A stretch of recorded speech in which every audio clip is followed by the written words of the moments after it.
Hey guys, this is Fred from Pretty Fly Games, and this is episode 7 of how to build an online first-person shooter using Unity and Photon Fusion. In this episode we're going to look at how you can create a session browser where all the game sessions are listed and new ones can be added in real time. So now we had a new server that is popping up and we have a nice join button, so we can join these games that are currently in progress, or we can create a brand new game. But before we go into the coding part, I just want to cover this briefly. So we're going to use Photon Fusion and their lobby system, which for me was a little bit confusing because I thought this was a lobby where you had a bunch of users that could join and chat and then decide to sort of join a game. But no, this is not the lobby system that Fusion has. Rather, this is how the lobby system works. You have a bunch of game servers or sessions that they call it that runs different maps, and you can see how many players they have, etc. And you can have some filters. So how it works in Photon Fusion is that you have a lobby, let's call it lobby 1, where you have game session 1, 2, 3, etc. And here you can see how many players are active in that session, etc. And then you can have some special lobby with other game sessions in it. So it's just a way of grouping game sessions. It's not for players to chat and agree on something. It's rather just a way of handling game servers. So with that explained, let's jump into how to implement this. To speed up this tutorial, I've added a few things to our UI.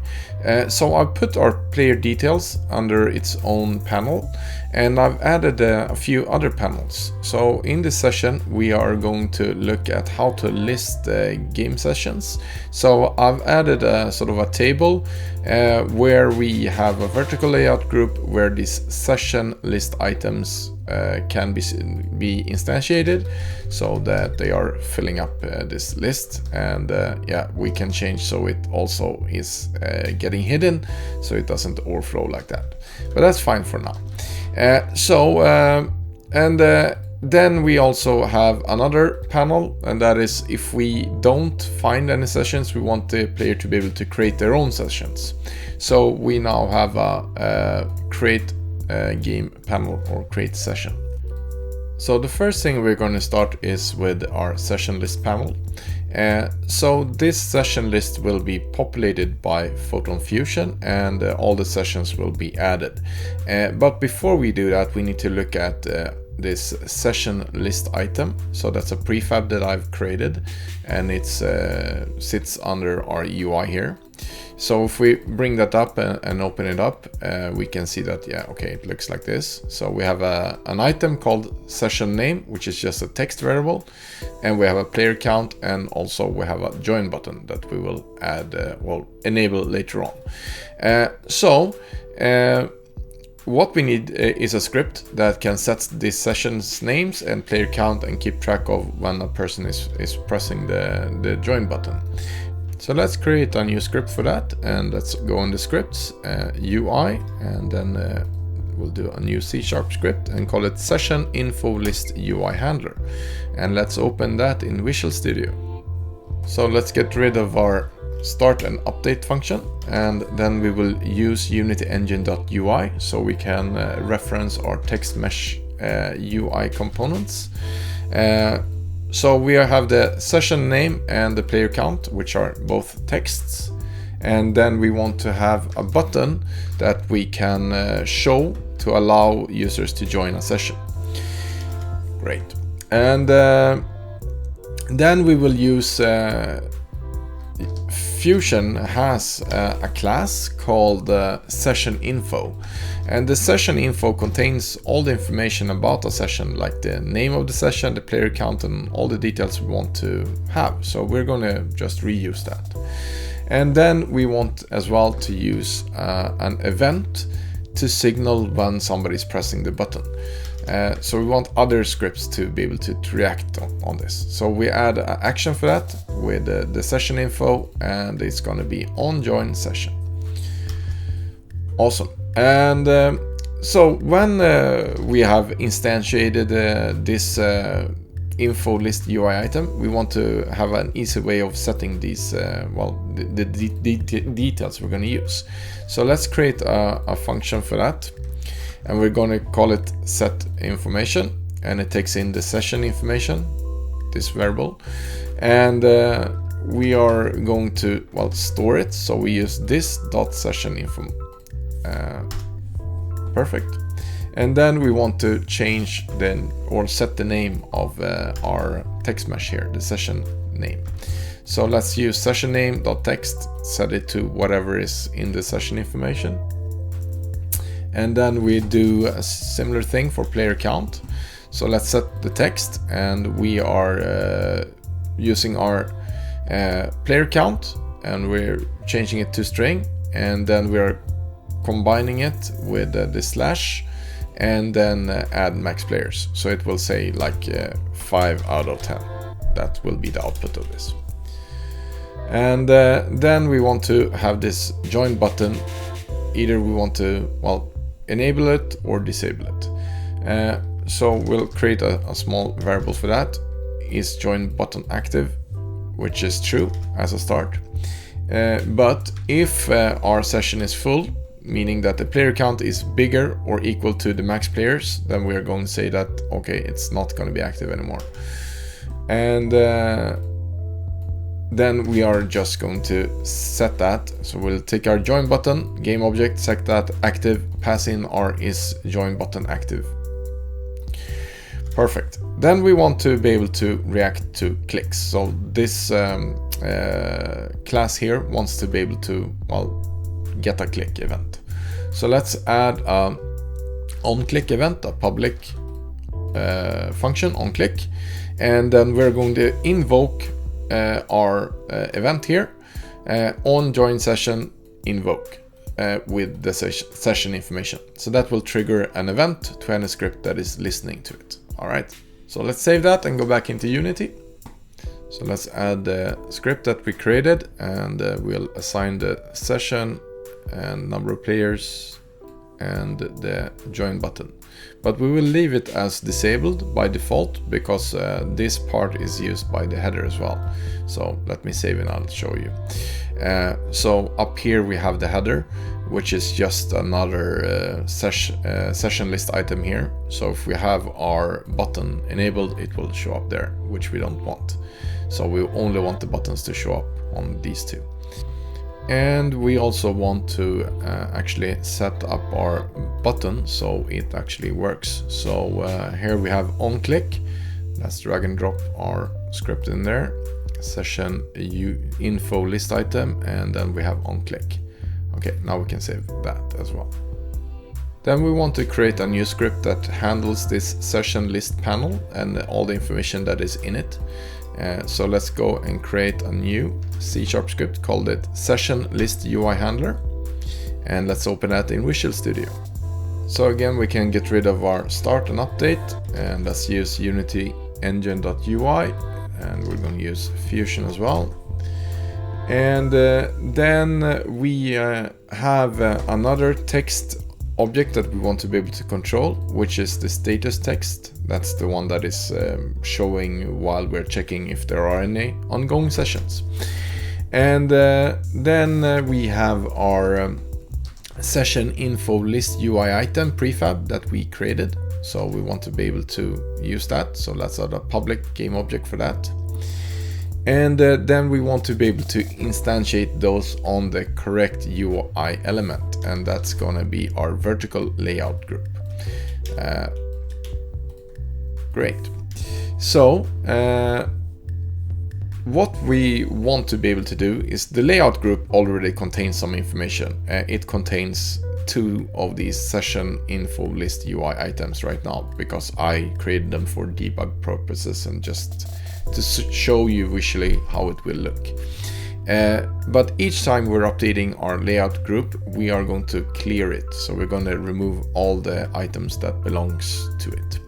So first of all, we're going to make a clear list function so that we can, well, get rid of all the items that belongs to this vertical layout group. So we will create a simple loop we will go through the transform, call it child, in our vertical layout group and get those transforms. And then we will destroy those children, and that will, well, cause everything in this vertical layout group to be deleted.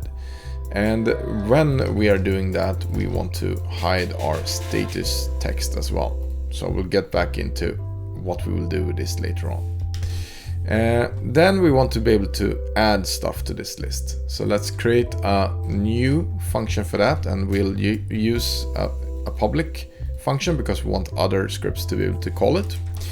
And we will use the session info that we will retrieve later from Fusion. And what we want to do is when we're adding things to the list, we want to instantiate a new object under our vertical layout group, and the object is going to be a session item list prefab. So let's add that by saying that, okay, instantiate, and then our session item list prefab, and we're going to add it to our vertical layout groups under that transform.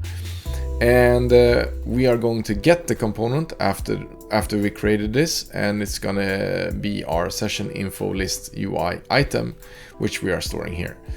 All right, then we are going to use that to set the information. So let's add our set information, pass in our session info, and then we want to hook up our events as well from this, because we want to be able to capture when we are pressing the join session button, if that happens. So let's add that, and we are going to say that it's going to be our yeah, let's just hook it up, and we'll see how it goes. And then it can suggest a name on its own, which was this very pretty added session info list UI item on join session. So I think that we can just leave it as it is, and not throw an error when that happens. Perfect. So then we have added our thing or our session info UI list to our list here, and we have hooked up our event, which currently does not do anything, but that's fine for now. So then we want to have a few cases where, for instance, that we are looking for sessions, but we can't find any sessions. So we are going to add another public function called onNoSessionFound, and then we set our status text to no game session found, and we're going to show it. And when we are looking for a game session, we want as well to update the status text to say that, okay, we're looking for something, and we're going to show that. So let's save that and go back into Unity. So let's assign our session list UI handler to our session list panel, and let's assign our status text. So there we have our status text and our prefab. We can do that in a bit. Vertical layout group, and then let's find our prefab. Prefabs UI session list item. There we go, and save that. So now we need to change how our game works, because if we look at our player details panel, we can see that, okay, we're entering the player's name and we're clicking the join button, which will load world 1, which takes care of the connecting and everything around the networking. But we want to change this instead, so that this becomes a sort of find game button that triggers Photon Fusion's lobby system. So we're going to use the lobby system that they have that can list all the sessions that are going on inside a lobby, and then we can populate our list panel with that information and show the user which sort of sessions are available, so they can join it or that they can create their own session. So we need to move our network logic to this area instead. So let's go into our world 1 scene, and we can say that. So in our world 1 scene, we have our network runner handler that takes care of starting up our network runner. So let's make this into a prefab under network. So the network runner handler also becomes a prefab. And let's go back into our menu scene. And well, I haven't changed anything, but yeah, actually I created a prefab. So, and then let's add our network runner in here as well. So we need to change now how our network runner handler works. So let's open that in Visual Studio. So we want to change the logic here, because right now when we are starting up, we are instantly creating a game and joining the network game as a host or a client. So the first thing we need to do is determine if our network runner is already sort of running. Because the network runner will survive scene changes. So if we are starting it up in our main menu instead of world 1, we don't want to start another runner when we are reaching the world 1. So let's change this. And we're going to look at our awake function. And in our awake function, we're going to check, is the network runner already in the scene? And if it is in the scene, it's not going to be null, then we can assign the network runner up here. Perfect. Then we need to change our start function. So our start function right now is starting to instantiate a network runner. We want to check instead, is the network runner null? So is it really needed? Is a new network runner needed?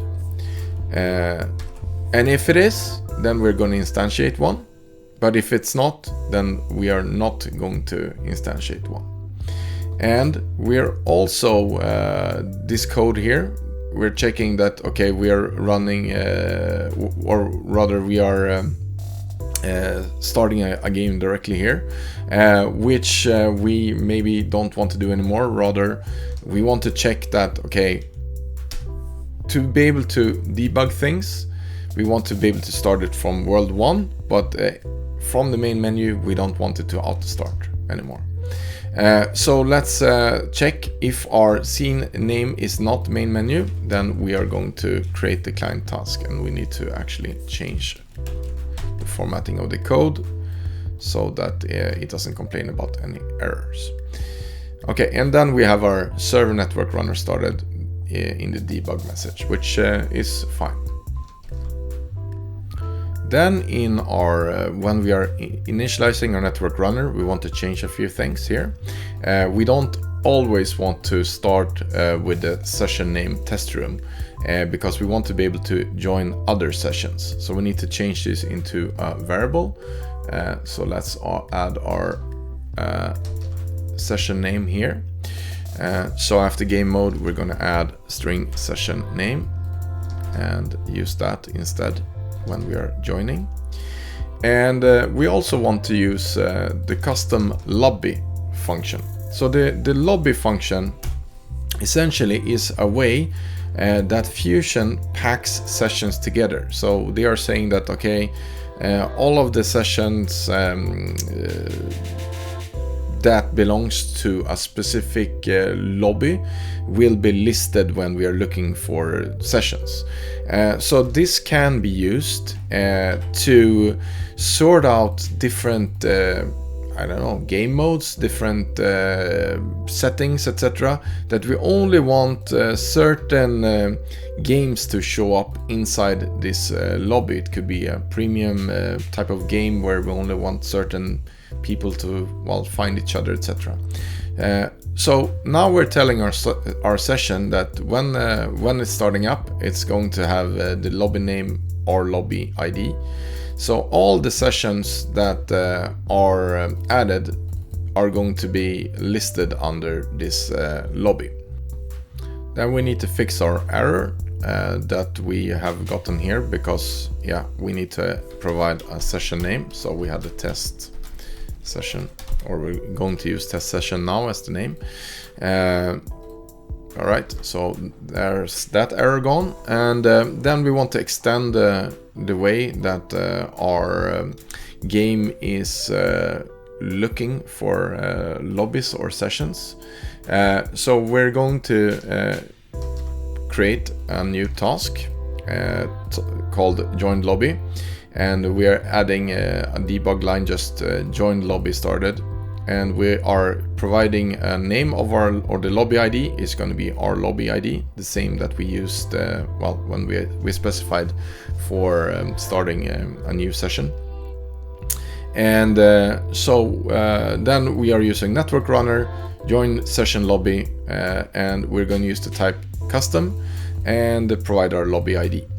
And this is going to provide a result. Either it's going to be okay, or rather not okay, and then we just add a debug log error, or it's going to be okay. In that case, we're writing join lobby okay. Then we need to trigger this. So we're going to add a public function for that, and we're going to call it on join lobby. And so it's going to create a client task join lobby. Perfect.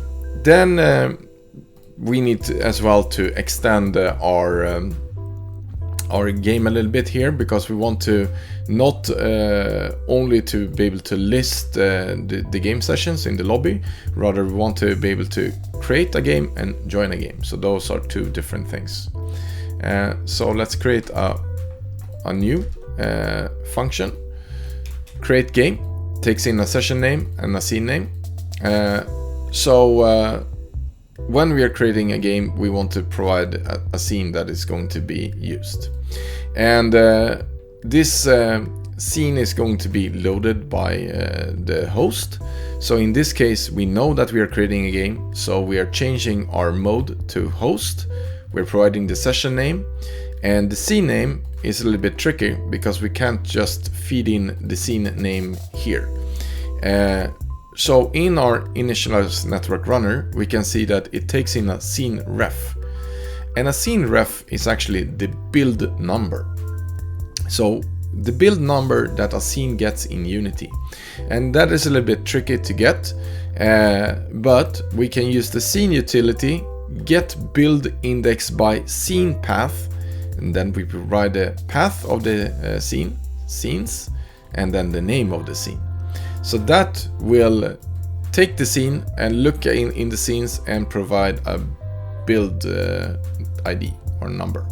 So in this case, it's going to be build ID 1 for world 1 if we use that. But we want to be able to add additional worlds. So that's why we are leaving this sort of a little bit open. Then as well as creating a game, we want to be able to join a game. So let's make another function for that. Join game. And it takes in the session info that we were discussing before. And we are writing to the debug log that, okay, we are joining a session with the name. And in our code here, we're going to join as a client because we're joining an existing game. And we provide the session name. And we are just grabbing the active scene here and the build index, because this doesn't matter in this case, because as we are joining as a client, it will be overridden by the host anyway. So when we are joining as a client, the host will tell us, okay, this is the scene that is being played, and it will automatically reload that. Okay, perfect. So let's save this and go back into Unity. Now let's change our button here. So it's not going to be join anymore, because we're going to find the game instead. So find the game, and let's add some margins, maybe 20, or something like that. And this button is calling our on join game. So we want to change this so it actually finds a new game, or sort of starts the process of finding new game sessions. So let's go into UI and let's open our main menu UI handler. So now that we actually have multiple panels, we need to be able to handle them. So let's add the panels. So we'll add a header panels, the player details panel, session browser panel, create session panel, and then we'll add a new status panel so that we can show like joining game, etc. And then we have our input field, and that's gonna be our sort of player settings. So let's add that, and let's change it into player name input field so we know what we are, what it is. And let's change those to the new variable. Okay, awesome. So we have our on join game clicked. So we're going to change this to on find game clicked instead. And yeah, we can do the same things here, but we don't want to load our world 1 anymore. So when we are clicking find game, we want it to get our network runner handler that is going to be started in the main menu now. And from that, so we are finding object of type network runner.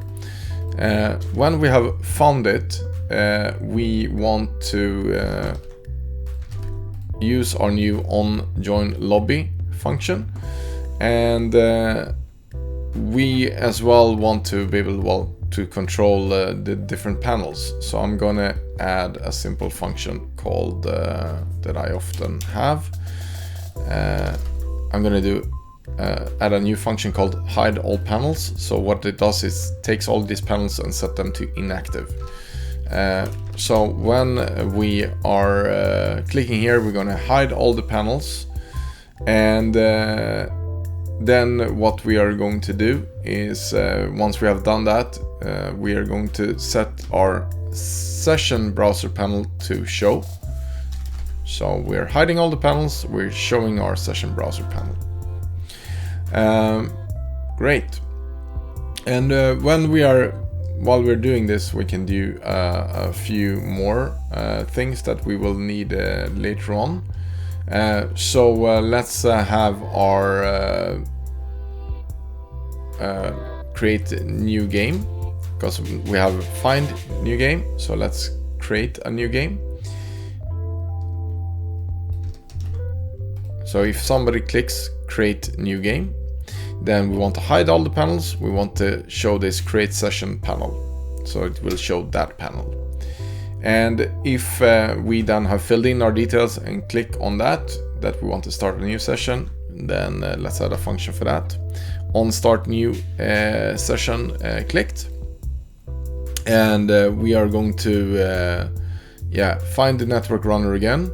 And we're going to create a game, and it's going to be this session name input field that we haven't added. And then we're going to show our hide all the panels and show our joining game or whatever status we want to show. So let's add our session name input field, and we'll add a new header, new game session, and that field. Okay, so let's save this, and let's go back into Unity. All right, so let's hook up our join button, the event for that, because now it's missing. So let's go there, and we have our not on start game, on find game clicked. And then on our canvas, we have we need to fill in our panels.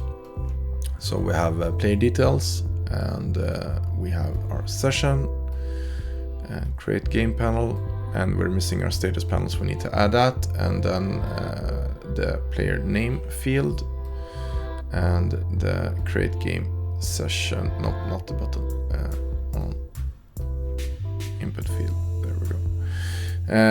Perfect. Then we needed to add our status message. So I don't know, let's duplicate our status list panel, remove that one, and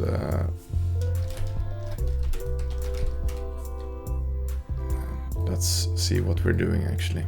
So let's show that, and we can get rid of that one and our vertical layout group and that button and the background there, and then let's just have joining game as our status message. Alright, that will be good enough for now, and let's hook that up.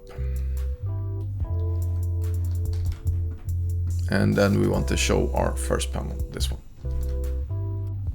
Then we need to hook up our buttons as well. So in our session list panel, we have our button create game that should show the UI so that we can create a new game session. So let's drag and drop our canvas there, and let's hook up on create new game clicked. That will show this create game panel, and in here let's do the same thing, drag and drop our canvas, select on start new session clicked. Okay, now we can try this and see what happens.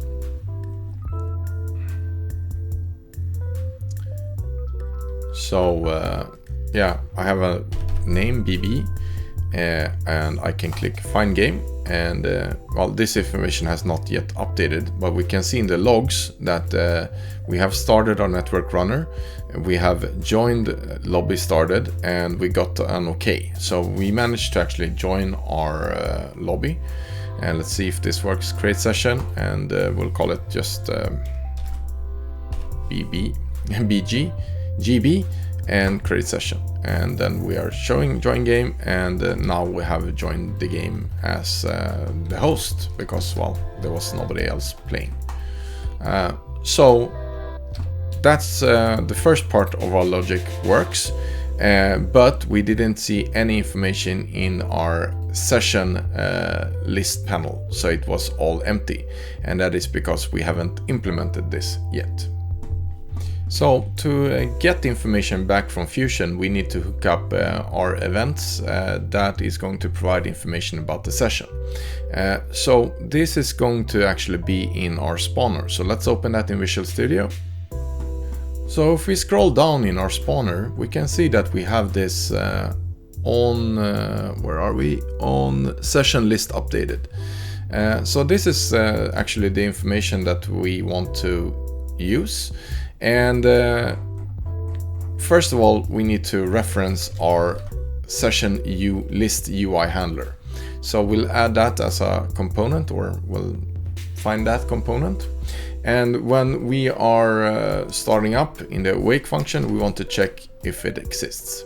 And because the session list UI handler is actually disabled as a start, we need to include true here to find objects that are not enabled or not active. Perfect. And then when we have our code here in our, well, where are we? Here. On list updated, this is where we are going to get the information, right? So in that case, we only want to try to update this information if the list UI handler is enabled. So it's not actually enabled in the world, it's actually not even included in the world. So we only want to do this in the main menu. So we can check that if it's null, then it means that, well, there is nothing to update in our list UI handler, so we can ignore that. And if we have the case that the session list that we are getting back from session, from Photon Fusion is 0, so the count is 0, then it means that, okay, we have joined the lobby, but we didn't find any sessions. We can just write that in debug log and show our on no session found. Right. If that did not happen, then we want to do a few things. So first of all, we want to clear our session UI handler. So we want to clear this list from any old information that it has. And then we run a for each loop on all the session info that we have in our session list. And we add it to our list, and then we're just writing it to the debug log so that we know what is going on. From our last run, we saw that we did have some errors. So let's look at what happened. So first of all, our old data was not cleared. We could see that we had our entries that we used for the UI tests, and that is because this clear list is never called. So let's add an awake function, and as soon as it starts up, we're going to clear our list from old data. And then we have the other issue is that, okay, after when we are clicking, no information was displayed. So we didn't show this looking for game sessions. And that is because we never actually called it in our main menu UI handler. So if we look at our main menu UI handler, we have this on find game clicked. And here we should, of course, display that information. So when we are showing our session browser panel, we want to update that and say that, okay, we are looking for games or game sessions. And we need to include find objects of type and include true there because it is inactive. It becomes active when we're showing it here. And actually we need to move this because when we are showing this for the first time, it's going to call the awake function, and the awake function is hiding this text message because it's using the clear list. So yeah, we need to do this after we have set it to active, and then we can update our text. Okay, now we can save that and try it in Unity. So let's start it up and try it.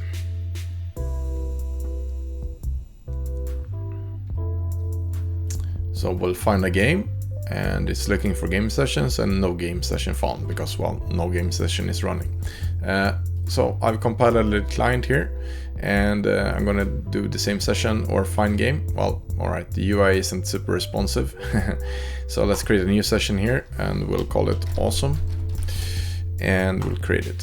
So now we're joining the game and Eddie joined, and as we can see in our list of sessions, we now have a game called Awesome with a player count of 1 out of 10, and there's a join button, but we can't click it because we haven't hooked it up.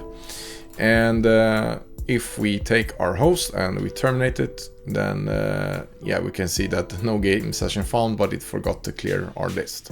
So that's another thing we need to take care of yeah, in our game.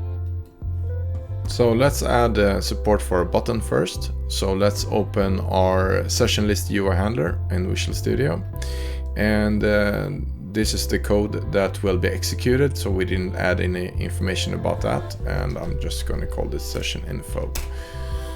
All right, so when somebody is clicking a button to join a session, we want to get our network runner handler, and we want to tell it to join our session. So we'll use session info, and then we want the main menu handler to show our sort of joining game panel. So let's do a find object of type main menu UI handler, and then we need to create a function called onJoinServer because it doesn't exist. So let's have a look at that one. And there we go, main menu handle. We need to add that. So let's do it sort of the same way as we have done with the other things. So we're just going to hide all the panels. We're going to show our status panel and set it to active. Okay, and the other thing was our session list UI handler. If we have provided a list of sessions and it disappears, the server or the host shuts it down, or it becomes full or hidden or anything like that, then we want to actually sort of yeah, update our list. So in that case, we are going to, if we have on no sessions found, then let's clear the list first before we do anything else. And the same thing if we have started to look for sessions, let's do a clear list in here. And that should take care of our tiny problem. So let's save and go back into Unity. So let's start it up.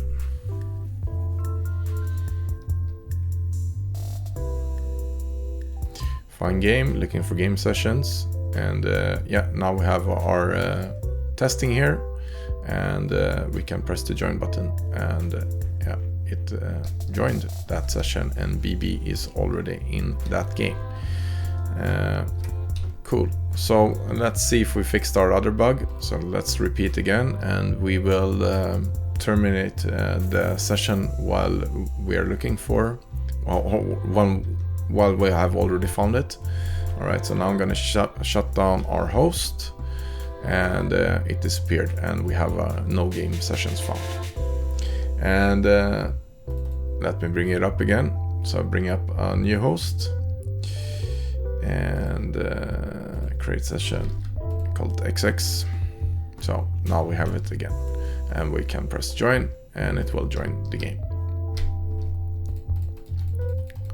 So sweet. Then we had as well some tiny UI issues. So I'm gonna just look at one of the obvious ones, which was this overflowing. So to solve that, we are going to use a mask, which is already added here. But for it to work, it needs an image as well to cover up the area. And now we can see that, yeah, it actually covers this area. And yeah, let's fix so the margins are the same. Then let's bring down this one a little bit.